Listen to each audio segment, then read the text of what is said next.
بسم اللہ الرحمن الرحیم۔ دنیا کے نامور اور مشہور و معروف سائنسدان تھامس ایڈیسن کو اس کے اسکول ٹیچر نے ایک رکا دیا، یہ اپنی ماں کو دے دینا۔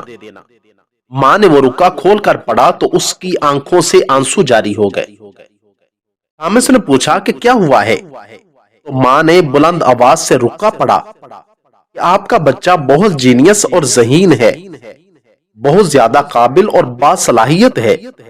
یہ اسکول اس جیسے ذہین و فطین بچے کے لیے بہت چھوٹا اور ناکافی ہے، اور ہمارے پاس اتنے اچھے اور قابل استاد نہیں ہیں جو اس بچے کو اس کی قابلیت کے مطابق تعلیم دے سکیں۔ لہٰذا آپ سے گزارش کی جاتی ہے کہ آپ اپنے بچے کو خود پڑھائیں۔ کئی سالوں بعد جب تھامس ایڈیسن ایک قابل ترین اور نامور سائنسدان کے طور پر معروف زمانہ اور مشہور عالم ہو گیا تھا، اس وقت اس کی ماں فوت ہو چکی تھی۔ وہ اپنے پرانے کاغذات میں کچھ ڈھونڈ رہا تھا کہ اسے وہیں اسکول والا خط ملا، لیکن اس پر تو لکھا تھا کہ آپ کا بچہ انتہائی کند ذہن، غبی اور ناکارہ ہے، ہم اسے اسکول میں مزید نہیں رکھ سکتے، اس لیے ہم آپ کے نالائق بچے کو اسکول سے نکال رہے ہیں۔ لہٰذا آپ سے گزارش کی جاتی ہے کہ اسے گھر میں ہی رکھیں۔ تھامس ایڈیسن نے اپنی ڈائری میں لکھا کہ تھامس ایڈیسن ایک ذہنی ناکارہ، غبی اور نالائق ترین بچہ تھا، لیکن ایک عظیم ماں نے اپنے بچے کو صدی کا سب سے بڑا سائنسدان بنا دیا۔ بچوں کو کامیاب بنانا ہے، ان کی حوصلہ افزائی کریں، ان کے ساتھ معاونت کریں، ان کو سپورٹ کریں۔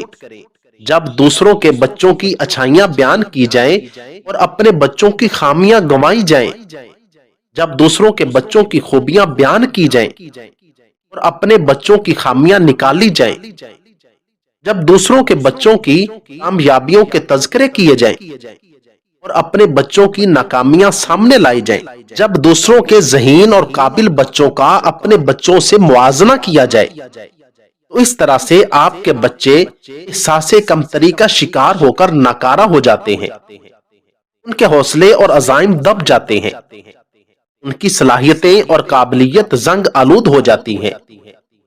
اگر بچوں کی حوصلہ افزائی نہ کی جائے، ہمیشہ ڈانٹ ڈپٹ کی جائے، بات بات پر غصہ کیا جائے، تو ایسے بچے ڈر اور خوف کے درمیان رہتے ہیں اور ان کی صلاحیتیں معدوم ہو جاتی ہیں۔ ضروری نہیں کہ اپنے بچوں کا موازنہ ان بچوں سے کریں جو ظاہری ذہانت اور قابلیت والے ہوں۔ ہو سکتا ہے کہ آپ کے بچے میں اس سے زیادہ صلاحیت اور قابلیت ہو۔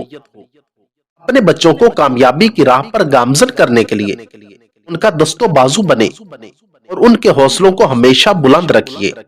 اگر آپ کو میری یہ ویڈیو اچھی لگی ہو تو ویڈیو کو لائک، چینل کو سبسکرائب اور ساتھ دیے گئے بیل آئیکن کے بٹن کو ضرور دبا دیں۔ شکریہ۔ السلام۔